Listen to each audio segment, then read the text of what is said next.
तो हेलो, आज हम सेल के बारे में पढ़ रहे हैं। जहाँ पर शुरू करते हैं सबसे पहले सेल क्या होती है। सेल हमारी स्ट्रक्चरल एंड फंक्शनल यूनिट होती है। स्ट्रक्चरल एंड फंक्शनल यूनिट होती है। जो कोई भी जीव होता है वो यूनिसेलुलर होता है या फिर मल्टी सेलुलर होता है। यूनिसेलुलर का मतलब एक सेल उसमें पाई जाएगी, मल्टी सेलुलर का मतलब उसमें बहुत सारी सेल मिलकर बनी होंगी।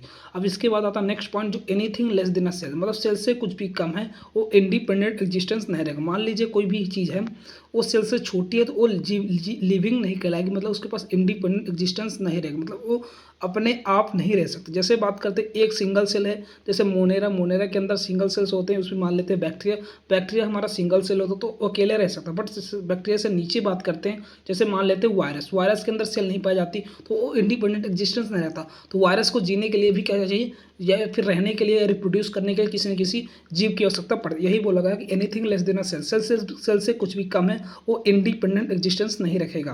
फिर रॉबर्ट हुक ने आए। रॉबर्ट हुक एक साइंटिस्ट थे जिन्होंने पहली बार क्या डेड सेल देखी थी और उसमें उन्होंने सेल वॉल ही देखा था।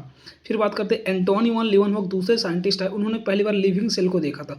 लिविंग सेल को देखा तो जो बैक्टीरिया थी उसको देखने का काम किया था लिविंग सेल को। फिर रॉबर्ट ब्राउन 1831 में बात करें, जो रॉबर्ट ब्राउन 1831 में न्यूक्लियस की खोज की किसमें, रूट सेल्स में की थी। तो रॉबर्ट ब्राउन ने 1831 में रॉबर्ट ब्राउन ने 1831 में न्यूक्लियस की खोज की थी, किसमें की थी, रूट सेल्स में की थी। फिर इसका ओवरव्यू ऑफ सेल की बात करते हैं, मतलब सेल को बाहर से देखें तो क्या देखेगा। जैसे हम एक चिक सेल लेते हैं, चिक सेल मतलब गाल की सेल लेते हैं, तो चिक सेल क्या एनिमल सेल लगा है।